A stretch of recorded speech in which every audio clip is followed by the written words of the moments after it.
how to master the art of courage, aka how to be brave, how to be fulfilled, how to be you. That is what we're going to be talking about today. I get asked very often, how do you find the courage to be yourself? And how are you able to do all the things that you do? Which I think is a nice compliment, but it's also a very difficult question to answer, at least for me. And I think it's difficult to answer because it's not often that you think of your life as extraordinary when you're living in it. For most of us, our lives seem pretty mundane. Even for the most talented person, their lives just feels like their lives. To them, every day is every day. They're doing the best they can. So it's a difficult question to answer, I think. But it did get me to start thinking about courage or being brave and the role that it plays in my creativity and by extension, my life. So I've been on the internet as a content creator in many different forms for about 7 years now. And apart from that, like even in my actual life, I have lived many different lives in one decade, in the past decade. So I had to think back for a second to really like catalog all the things that I've done and who I was at the beginning of my 20s versus now that I'm in my 30s, how I've evolved and what are some of the things that have happened and what are some of the things that I've learned that have helped me shape who I am today and how I present myself or carry myself in the world. Because the evolution of self is definitely a very tricky one. It's something that doesn't stop. And I'm hoping that I'll be able to share something that will help you if you're younger. But the lessons that I'm going to share, I don't think are things that I would say I've learned in total. It's more how you apply it to the ongoing process of life. The overarching answer to that question is I allowed myself to become. I allowed myself to grow. I allowed myself to take the time that I needed to be subconsciously. I don't think I was doing it consciously as I was going. I look back and I realized I was responding the way I was responding to certain situations because this was something that I knew. So it's not like I learned the lesson and I was applying it to my life. It's just I realized in the moment that regardless of what was going on in my life, allowing myself to be who I was in that moment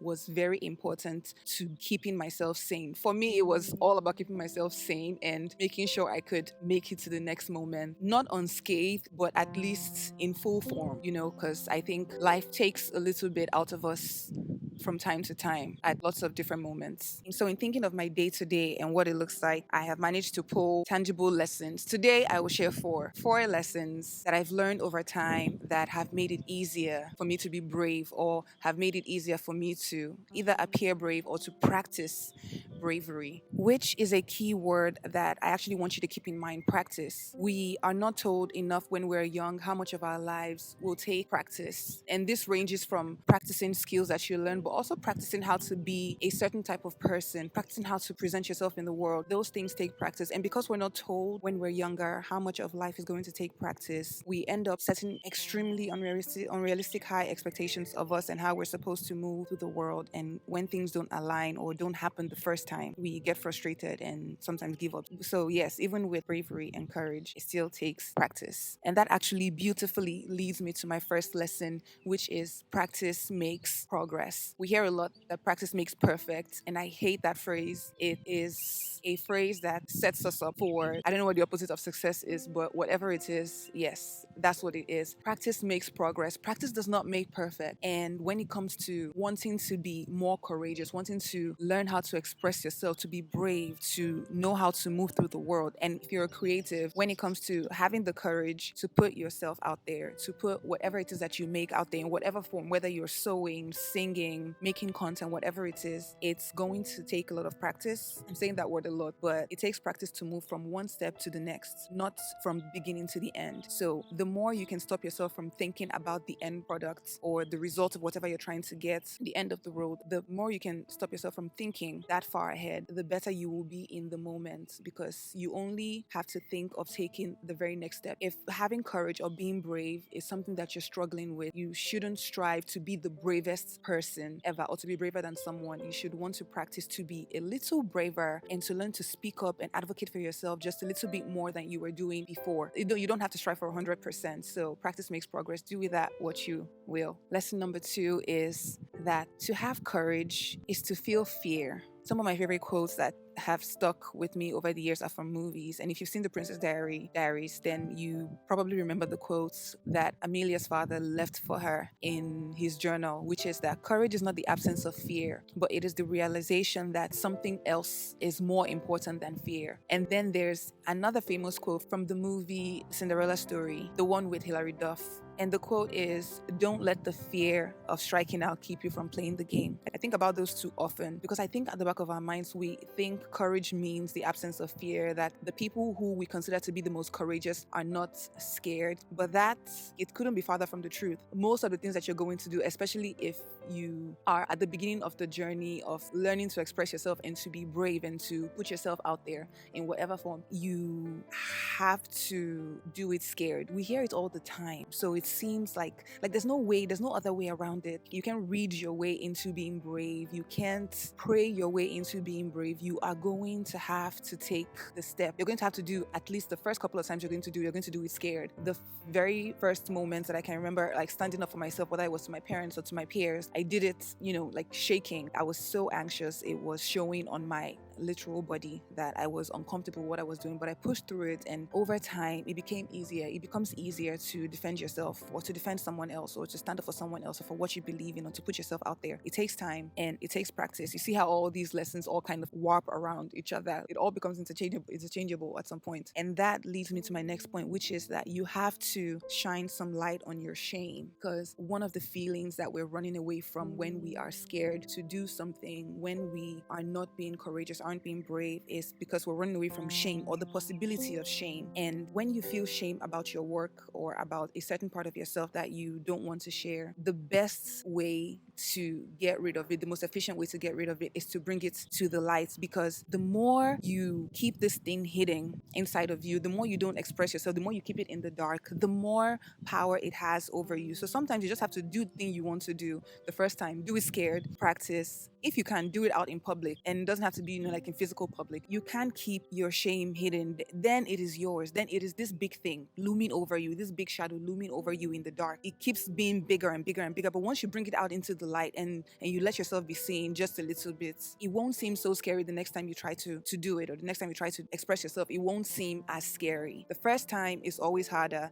You take one step today and then another tomorrow and then another and so on and so forth. And you will find that it will become easier as time goes on. And my last point, which is a lesson that I actually learned recently, is that saying, failure isn't an option. I realized last week how much I hate that saying, because failure is an option. It's another reason why we find it hard to be courageous or to be brave to do the thing, is because we're scared that we're going to fail. And that's because of sayings like that, or the environments that we grow up in that propagates that kind of mentality that failure is not an option. It has such a stronghold over you, because if you're going for something, success is the goal, but there's a chance that you will also maybe not be successful. I guess the issue for me is more reframing what we mean by failure. But saying failure isn't an option is BS, because it is an option. And once you recognize that failure is an option, but it is more what you do if you don't succeed at the thing, because the only other option, if you are so scared to fail that you don't even try, is still failing, and like failing for real, because then you haven't even done anything.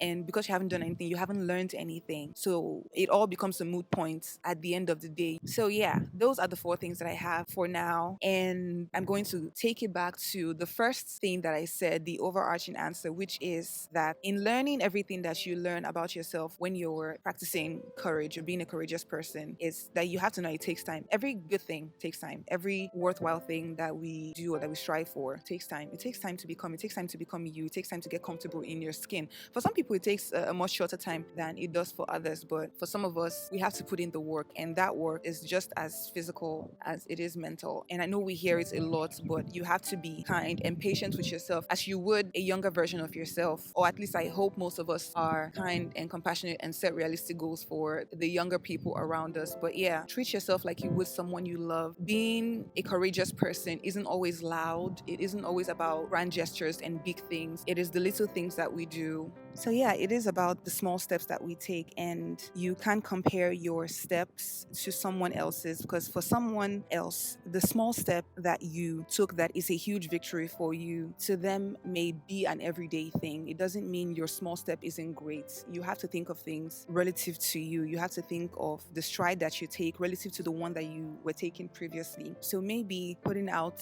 like something small, like expressing yourself in a small way, may not seem big to someone else because they have had more time to practice being themselves, to being, a huge personality or whatever. It doesn't mean that your steps or the things that you're doing are small. So don't belittle the small strides that you're taking or the small strides that it'll take to get you from point A to point B. You take time, and it takes time for you to be courageous. This is something that I have had to learn. I don't want to say the hard way because I don't really think of my life as having been hard. I think of moments as being hard. I guess I just think like, what other choice do I have? What other option do I have? This is like this is life. That this is what it means to live life. To be scared to do something and to see yourself push through it and come out the other end a little different, a little stronger, a little braver than you were at the very beginning. And to know that for you personally, it was a big victory. Yeah, I hope you give yourself a lot of grace. Okay, I hope you found this helpful. If you have any more tips or lessons and things that you would like to share, I would love to read about it in the comments. I consider myself to be a lifelong learner, so I hope you found this helpful, and I'm sending you all my love, and I hope you wake up tomorrow feeling just a little bit more courageous than you were today. Bye.